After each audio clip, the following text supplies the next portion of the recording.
Hello, my name is Emmy DeGrappa. Each week, we bring you stories asking our guests the question why.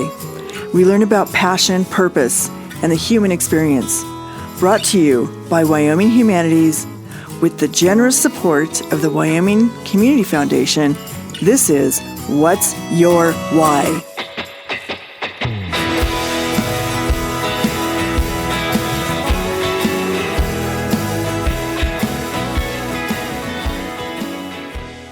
Today, we are talking to Gregory Hinton. Gregory is an author, filmmaker, and playwright. Also creator and producer of Out West, a historic national program series dedicated to illuminating the history and culture of the gay, lesbian, bisexual, transgender, and two-spirit communities in the American West. Welcome, Gregory. Thank you. Thank you for having me. Well, I just want to start at the beginning because you have such an interesting story to tell. Where were you raised? I was born in Wolf Point, Montana on the Fort Peck Reservation. My dad was a country newspaper editor. We moved down to Cody, Wyoming when I was 2, where he took over the Cody Enterprise, which was originally founded by Buffalo Bill. And so we lived in Cody for about 7 years. So I was a little boy. And then we moved down to Denver when he got a job with the Forest Service, when he found out that he was not going to be able to send us to school and kind of provide for him and my mom later on. So he ended up as chief of public affairs for the Bureau of Land Management of Colorado. He was a writer, an outdoors guy, and just a wonderful dad. And what was your decision to move to LA and make that your home for the past 30 years, or I should say Hollywood? Well, I call it an evacuation, actually. I attended the University of Colorado at Boulder, and that was just going to be just the coolest, most wonderful experience I had. But there into my life, a little darkness fell when I came out, and my coming out was I lost control of it, if you will. It spread over campus to friends of mine from high school and that sort of thing. And I ended up kind of feeling so threatened that I wanted to drop out of school. My folks were really wonderful and supportive, although this was all new to them. And my brother also, it turned out, was gay. So they had 2 gay sons, and both of us were in some emotional turmoil, largely because, a theology student called my folks and threatened to drive me out of Boulder with whips and chains. And it was just so stereotypic and ridiculous and cruel, but it left its mark. And so the second my brother could move, he left, and I followed a year later after I graduated. And he was living in Laguna Beach with a hairdresser to the stars. And so I stayed with them for a while, and then I met a fellow and we moved to Palm Springs, and he was on his way to have his dad set him up in a gay bar because they heard they were good business in a place called Cathedral City out of Palm Springs. And so it's been an adventure. It's just all been highs and lows, but just mostly very grateful that California was so welcoming. But of course, I wanted to know where I come from because I'm a writer. And so that's what started the desire to come back, particularly to Wyoming, because those were formative years. And I basically wanted to go through all of my dad's old Cody Enterprises. So I went to the morgue at the Park County Archives, and they hand me all of these big boxes for the dates that I needed. And the first box, I probably 2 or 3 papers in, there's a cover photograph of me as a young kid, which I sent to you, which was taken, and that was the full front page of the Cody Enterprise in 1956, because I was going to supposedly the New Year's baby of 57, although I was a big baby even then. And I just thought, like, his newspapers became a family Bible to me. They were a family scrapbook because he took a lot of photographs. He won awards, Look Magazine Best Sports Photo of the Year for a Stampede picture he took. And I really just fell in love with Wyoming all over again. And I had the benefit. My dad died too young. He died when he was 64 of lung cancer. But his friends from Cody were still around, and he kind of knew Al Simpson. So I wrote a letter to Al Simpson saying, I'm this guy, and I whatever. And he said, if you're thinking of coming back to Wyoming, get on back. It's home. And Al paved the way for me at the Buffalo Bill Center of the West, where he was chairman. My dad's other close friend was a guy named Ernie Goppert, who was also the other chairman. And these old grandfathers of Wyoming put their arms around me. I told them I was gay, and, I was wanting to do a tribute piece to my dad and my family, and they were wonderful. Every stereotype you would have about Wyoming, because I was told by friends here, don't go there, they'll kill you, like they killed Matthew Shepard. And like I say, it was the grandfathers of Wyoming that are why I'm sitting here talking with you today, because it's been a wonderful, wonderful adventure. And so I hope I can tell you more about it today. Well, it sounds like they really embraced you and have an attitude that you live free in Wyoming. But it does have a very, cowboy reputation, which has always been more of a redneck stereotype. That's why I was so intrigued about your Out West series, because then you're exploring a different side of the American cowboy. So tell me more about that. I wasn't planning to do this at all. I'd been working on a novel that I could never get published about growing up in Cody called Night Rodeo, and it was set against the backdrop of obviously rodeo and small town newspaper. And I was doing research at what is now the Autry Museum of the American West, but it's Gene Autry's museum that he founded kind of right near Disney, where I used to have a job also. And I went in, and because it was the Autry, they have a great history of Western film from Tom Mix all the way to Dances with Wolves at the time. And so it's a very, very beautiful film gallery with a lot of ephemera and props and that sort of thing. And I noticed that the film Brokeback Mountain wasn't represented, and I thought that it should be. So I came home, and this wasn't my business to be telling them what to put in their museum. I was just there to research. But I had a friend, a librarian, who was helping me. And I went home and I asked my partner, Tom, whatever happened to those shirts from Brokeback Mountain? And if you've seen the film, they both wear these inexpensive Rock Mount cowboy shirts that they love and are threadbare. And in the end of the film, the Heath Ledger character takes Jake Gyllenhaal's character's shirt, puts it on a rack over his shirt, and puts them ceremoniously back into the closet together. So Tom, I said, so whatever happened to those shirts? And he said, I think they were sold at auction. And I Googled them, thank God. And they've been sold at auction by a Hollywood memorabilia collector for $100,000. And he had to sign a piece of paper that he wouldn't destroy them and that he would never separate them, because they came on the same rack. They had never been separated. And so we bought him, and he gets, I write a cold email. It's none of my business, but I think your shirts belong in the Autry. And I remember I sent it January 1st of that year, 93, 94, I can't remember. And he writes back the very next day saying, meet me tomorrow. And I have no idea who he is. I meet him, and his partner are major philanthropists, like worldwide, build museum generous fellows. And he said, I don't think they're going to let you do it, but the shirts are yours to set up there if you want. And so I contacted my friend Marva Felchlin at the Autry, and she put it to her boss. And 6 months later, there they were, installed in the Autry Film Gallery with Mrs. Gene Autry attending, and the press went kind of nuts over it. And I thought I needed another hook. So I knew about, there is the International Gay Rodeo Association, and I knew about them. And I thought, well, they must have archives, because when I went looking, I couldn't find anything about gay people in the American West in any established historical institution. So I write a letter to the president of IGRA, and they say, it's none of my business, but if you have archives, I think they'd be cool in a Western, in a Western library at the Autry. And he said, sure, go ahead and try and make it work. So a month after we installed the shirts, two gay cowboys, historians, their archives were impeccable.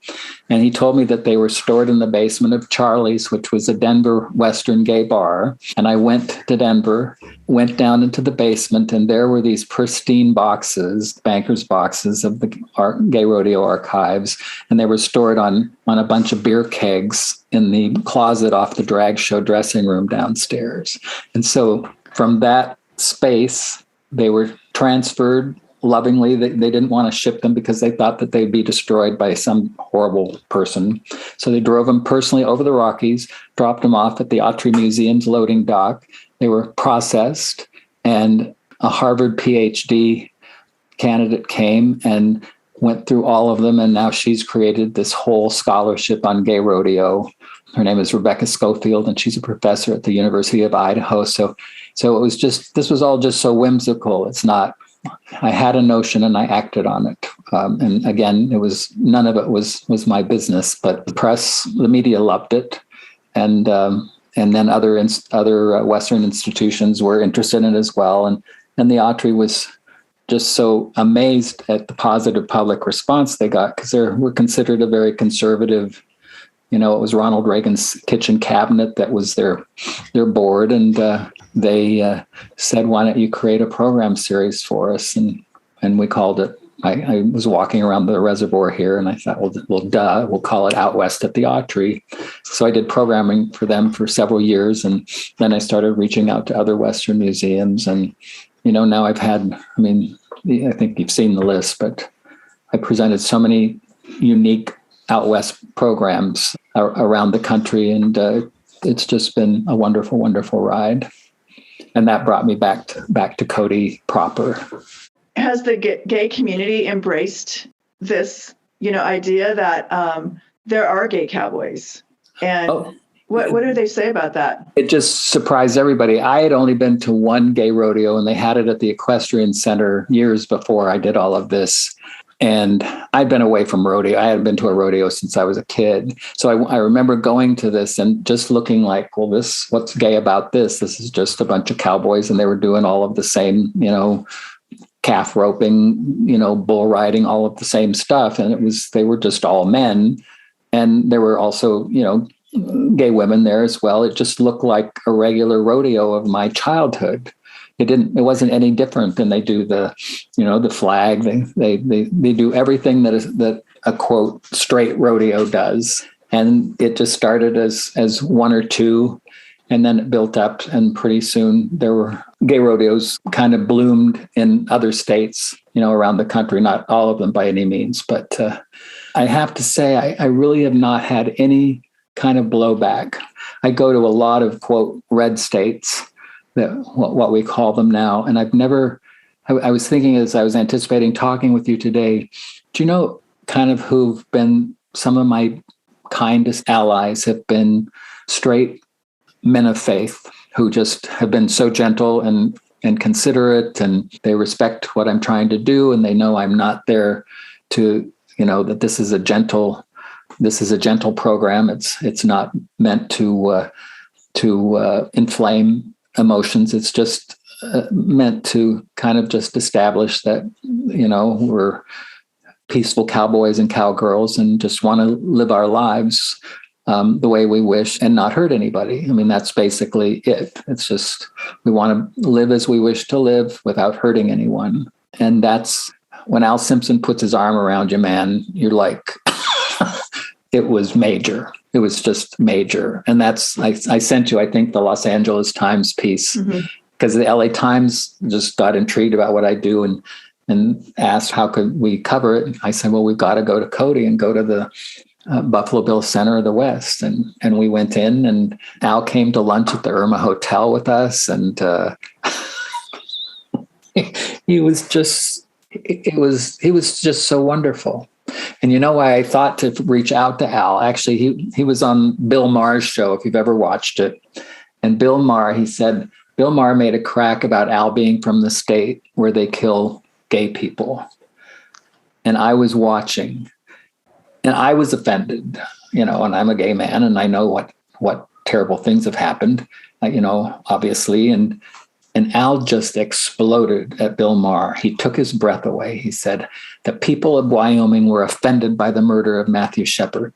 And how dare you accuse us of not being sympathetic to we believe in, we stand for live and let live in Wyoming. And how dare you insult me and the people of Wyoming? And it was like, wow. And so I wrote him this letter reminding him who my dad was and what I was doing. And I'm not somebody who wrote senators by any means, it's a matter of daily activity. And I was embarrassed. I thought I shouldn't. And I get this beautiful letter from Al, just welcoming me back, and just remained so powerful. And obviously I know he and Ann and Pete and Lynn were in one of my plays. We did a reading of it at the museum. And so it's just, there will never be another one like Al. So it's pretty cool. I think Al Simpson is a very generous person. Yes, and a loving person. And I think you may have read that I'd been in the film industry for 20 years, and I was an executive producer for a film director named Randall Kleiser, and his best known film was the film Grease. And, we had production deals with Universal and Disney and all of these places. And at a point I decided I really wanted to not be the guy next to the guy. And I had I had novels that I'd already written and had published, and I just wanted to devote myself to my own creative career. And so I left and I applied for a fellowship, and I thought, this, it was a terrible risk, and it remains a terrible risk not to have the security. But I heard about UCross Foundation through Annie Prue's book, The Shipping News, which I loved.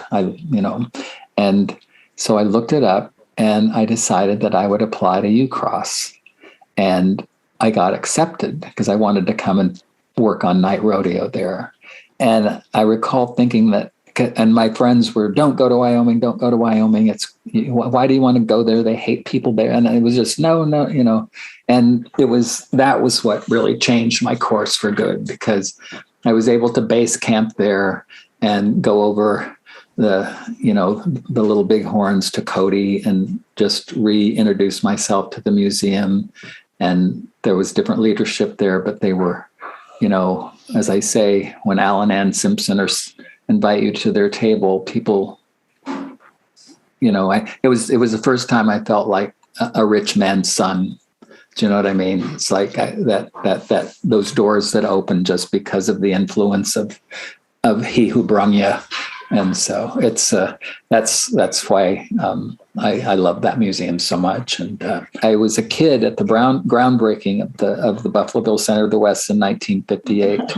I remember it when I gave a talk at the museum several years ago to a group of Codyites. I said, does anybody, and I always say I attended the groundbreaking of this museum in 1950, 58, 59. Was anybody else here? Is anybody here who also was there? And the only other person who was there was Ann Simpson.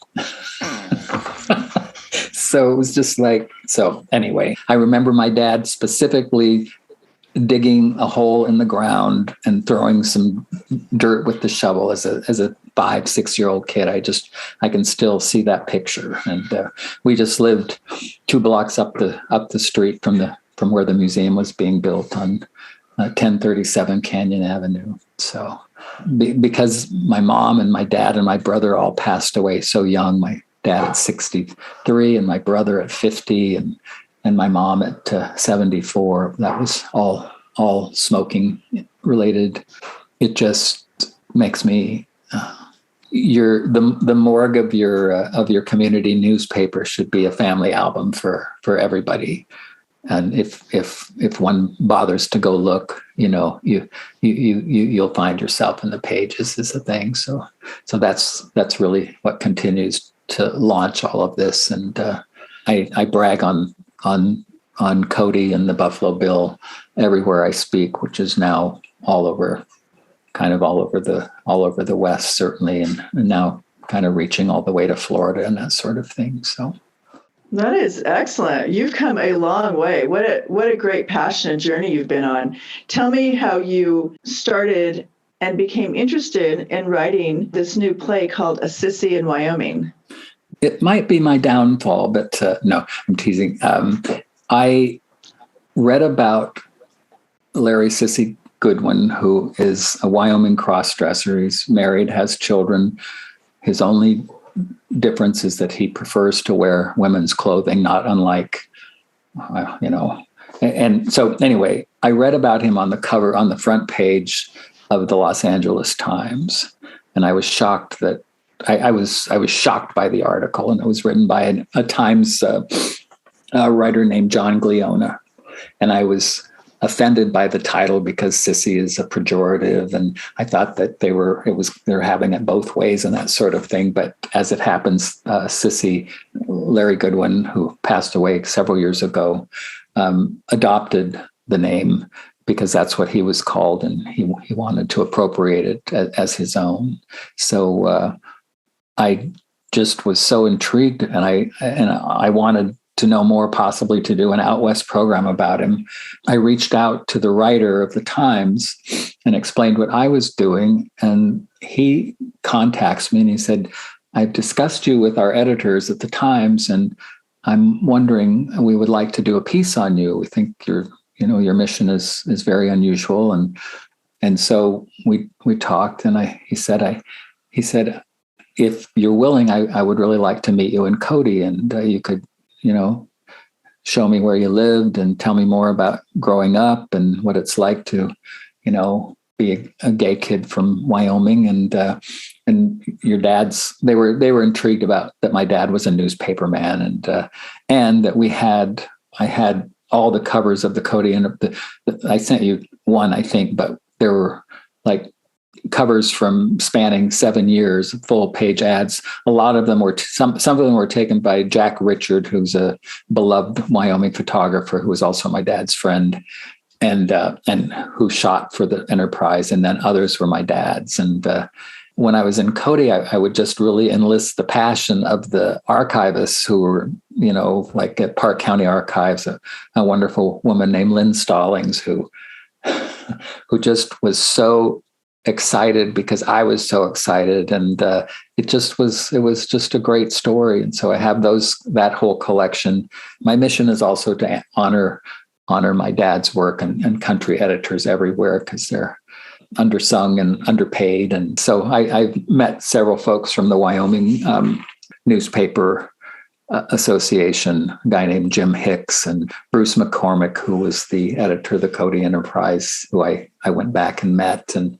And so I don't know if you saw that picture of the kid just falling off a Brahma bull at a Cody stampede, but my dad shot this photo, and it ended up in Look magazine, and he won, a Wyoming Newspaper Association prize, and it was a big deal. So now everywhere I go, I open with that shot of that kid, and it just pleases me that. And 2 years ago, they did a big cowboy exhibit at the Buffalo Bill and Cody, and they blew my dad's photograph up like to this huge, huge size, and you could have your picture taken in front of it. And I just, seeing my dad's work, because I always show it at every museum I lecture at, being able to promote my dad's artwork, getting him in museums is just, he would die 1,000 deaths.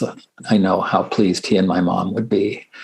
I get to honor him with his talent, but I also get to honor my parents for being for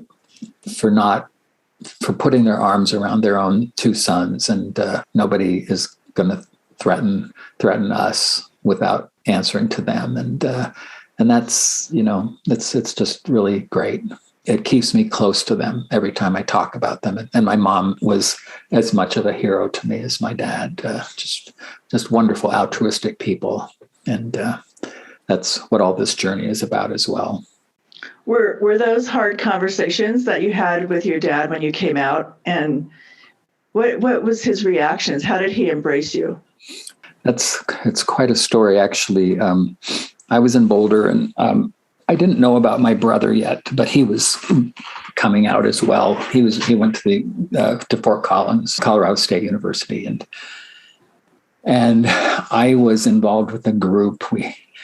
I had gotten caught up in the evangelical movement that was coming through Boulder during the 70s. Actually, it was kind of burgeoning around all of the university systems in the early 70s. And so I had several friends who we had prayer groups and that sort of thing. And during one of these sessions, I felt like I needed to confide that I hadn't had any experience as physical experience as a gay man, or come out or told anybody, but I told them about this. And the theological student who went on to Princeton and is a major Presbyterian minister flipped out, and he tried to cast out our demons. My friend sitting next to me, it turned out he was gay too. So there were two of us that we didn't know. It's funny if you think about it. And then we had this charismatic dancer from Canada who went around and danced for the Lord, and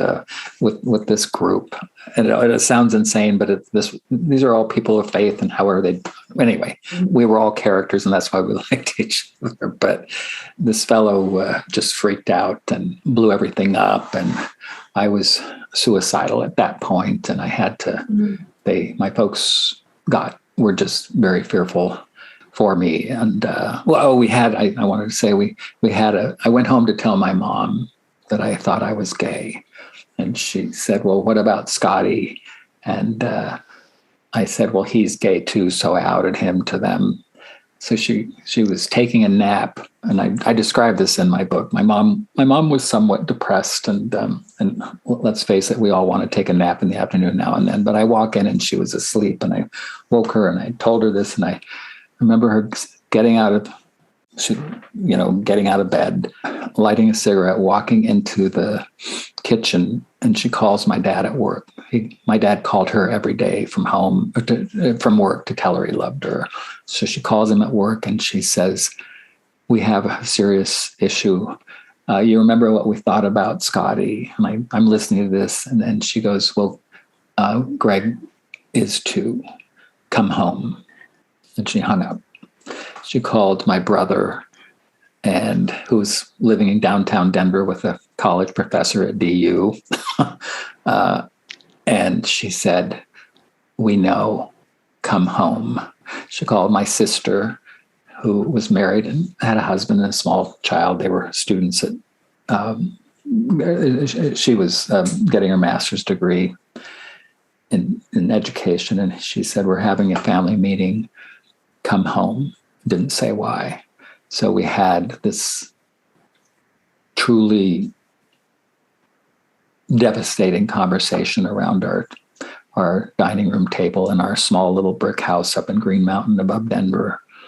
And this all was discussed. And I've written about this and spoken about it. I understand the need for them to want to act so quickly because they felt our lives were going to be at stake. That's all they knew, was that we were going to have difficult lives. And the absolute idea it wasn't, you have to change, you can't do this, you can't da-da-da. It was how do we circle the wagons? How are we going to stay intact? How are we going to protect you? How are you going to protect yourself? What do you expect you have to gain by this? And my dad didn't say anything. My brother was shouting, statistics and figures and, everything that he knew about it. I don't want to do this. My sister, my brother-in-law was a psychology major. So he's trying to kind of be that guy. And they have their new baby with them, which helped. And we were never the same again. And I'm not saying we weren't all close. We remained a very, very close family, but they sent me to a psychiatrist because I was clearly in trouble, and my brother just was going to go on living his life, and so we never. It was what I knew is that I would always have. Oh, and then the theology student called after the fact. My mom answered, and that's when he threatened me. And my dad got on the phone and said, if you ever call here again, I'll kill you, which I know he would have. And we had 30 firearms in our basement. And that was when I just felt like I had to leave Boulder and drop out. And so I went to San Francisco for the summer with the fellow that was my partner at the time, and came back, called my mom and said, I want to come back and finish school. So I came back, but the university, my professors all knew when I dropped out, I was honest about what was going on. And and there weren't any resources for a student then. It wasn't, and there wasn't any advocacy by the university to stop bullying and hazing, because I was basically bullied. I was bullied out of my education for that time when I left. I went to the student health clinic because I was really having a terrible anxiety attack, and I told them what was going on, and they said, well, you're long-term, so you can lay down here for 20 minutes, but you're going to have to find yourself other help. And I mean,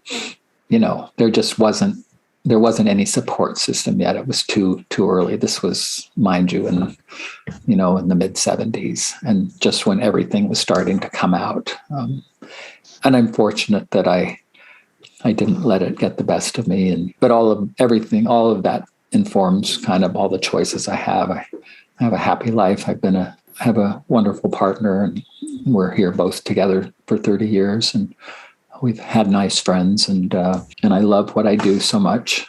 So kind of what it's been about. That's quite a journey. Wow.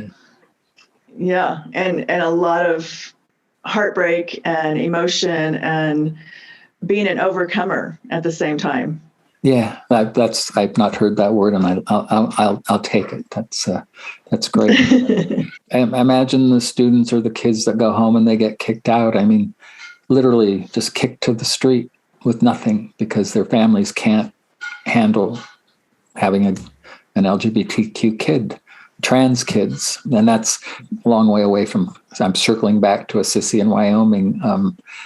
Trans kids are just being ostracized and tormented and murdered. I mean, Wyoming has had several instances of that. And so when I heard about Larry Goodwin, I was busy doing a lot of things, and so I was never able to meet him directly. And by the time I got around to wanting to meet him face to face or do a project about him, he had already passed away.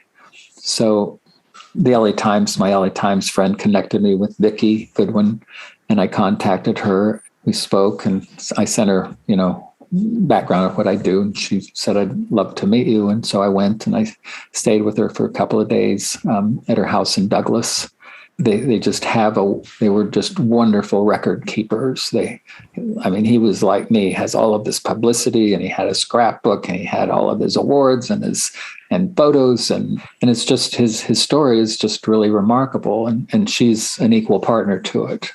And so that's the really terrific thing, and I would like to underscore this as well, is that when I went back to Wyoming, I noticed that when I went looking, I couldn't find my community anywhere in Western history institutions, and that's I went to the University of Wyoming to the American Heritage Center, and I wrote a kind of a proposal saying that we really need an archive of the LGBTQ West, and there are other archives like them, but not devoted to those of us who come from the rural American West. And he thought that was a good idea. I sent a proposal, and he said, "Why don't you come and you can meet the director of AHC and talk it over, because he's kind of interested." So I flew out, and I meet a fellow named Mark Green. I don't know if you've ever met him, but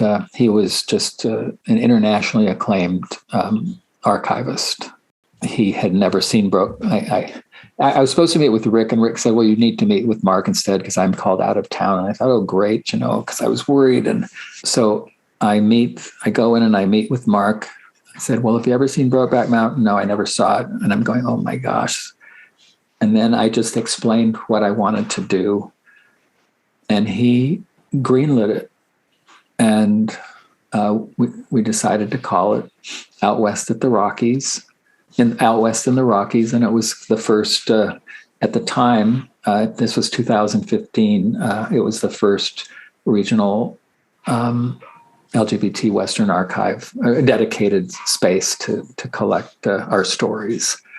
And then Mark tragically passed away in a terrible accident between Laramie and Cheyenne, and in a blizzard. And then Rick took over, and so they sent me all over.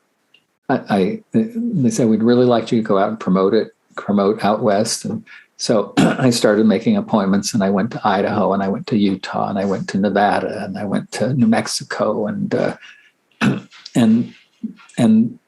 Arizona, and they underwrote it, the whole thing. And as a result, everywhere I would go, I would speak, and I could brag on the University of Wyoming and AHC and other. I'm not saying it was because of me, but the value of having dedicated archives to my community started to be embraced by these other institutions. So now there are other archives that are springing up, kind of dedicated to the stories of those particular states. And so AHC just continues to be a great partner to me.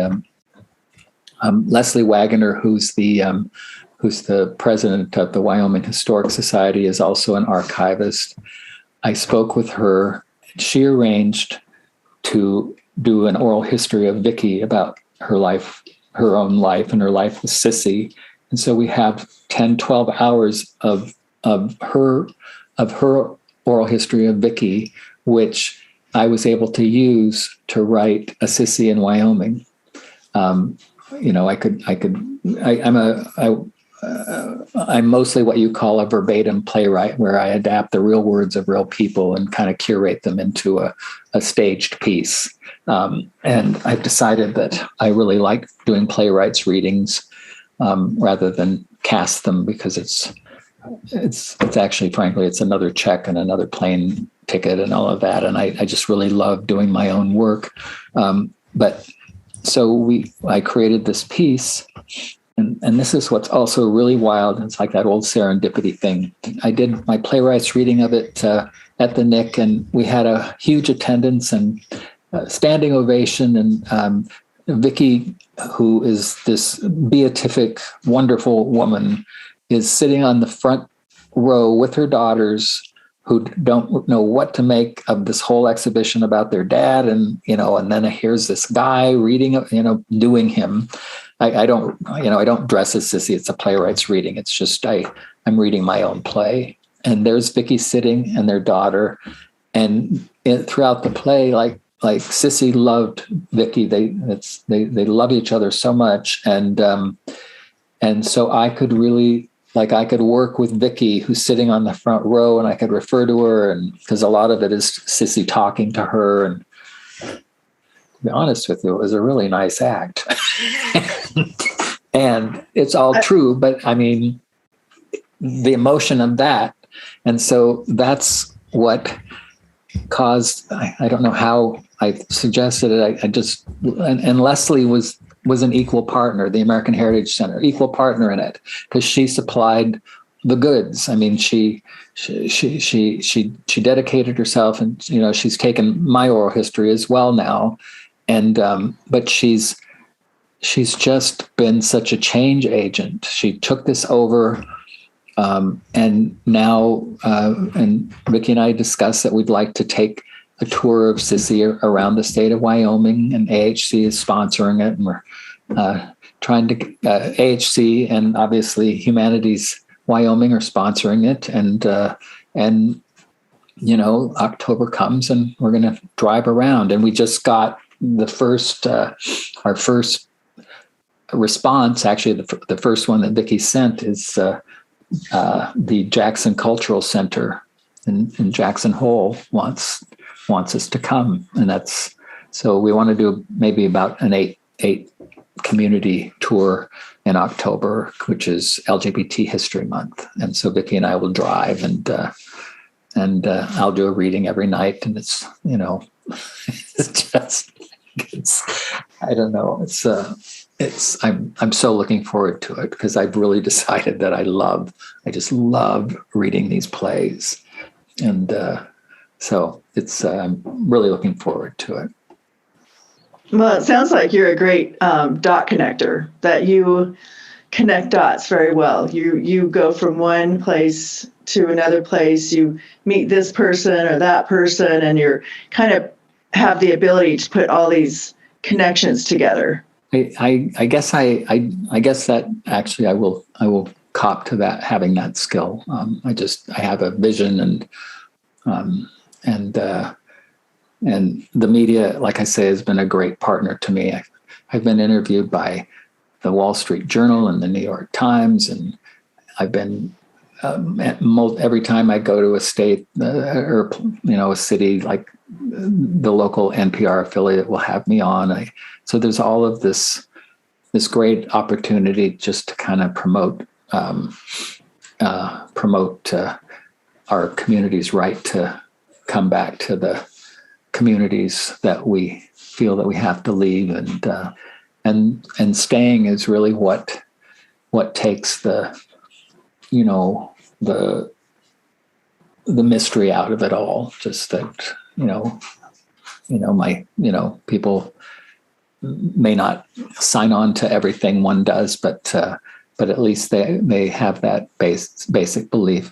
What anybody's doing is their own business, as long as they're not hurting anyone, and are giving to the community. And that's we have to try all that much harder, but it's I just have met just some really, really great people.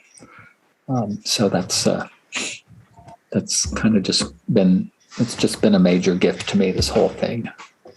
Yeah, when you talk about community, I think about, yes, there is a gay community, but there's also a family community. And like you were talking about, these Western towns, they have their own communities, and staying in those communities, because I do believe that, it's person by person, and ultimately people do want to accept you and love you, and it's not all rejection. And this is another thing too. One thing I always express to my audiences, wherever I am fortunate enough to speak, is I always identify as being HIV positive. I've been HIV positive for over 30 years, and I've never hidden it. And the community that, I've been so fortunate to have that experience, but I'll often, in addition to often possibly being the only gay person anybody's ever met, I'm also often the only openly HIV person anybody's ever met. And it takes, that was just something that I was never, ever not gonna cop to, so that people can see that you can be well and you're safe to be around, and all of that. So, well, you have lots to look forward to, for sure. And yes, it is a stressful time in this world. And, sometimes you think about world history, and there's always been some kind of stress someplace in the world. It's, there's always been that push and pull between good and bad, or right and wrong. And right. Just that's, I don't know. I always, think about how we always think we're so evolved, but we're not. We're still becoming real people all the time. I remember my mom saying, "All I ever wanted of my children is that you be kind." So that's true. I don't know if that's what all mothers wish, and I'm interested that that was just her value. She just didn't understand cruelty. That's right. That's good. And that's what she shared with you. And that's a great legacy that you have of hers to pass on to whoever you meet. I hope so, yes. I've had such a great time talking to you. You have such an interesting story. Gregory, have a beautiful rest of your day, and we will be talking soon. And I'll let you know when your podcast launches. Okay, this is just so generous of you, and please thank the gang as well. I always get so worked up about this, and this is the most comfortable interview I've had, so I appreciate it. Oh, absolutely. Actually, it's been a talk rather than an interview, so I'm so grateful. That's right. Thank you. Absolutely. Take care. Alrighty. Bye-bye. Bye.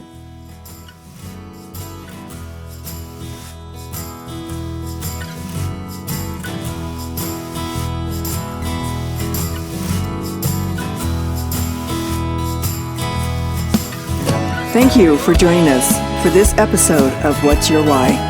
Brought to you by Wyoming Humanities with support from Wyoming Community Foundation and generous supporters like you. To learn more, go to thinkwhy.org, subscribe, and never miss a show.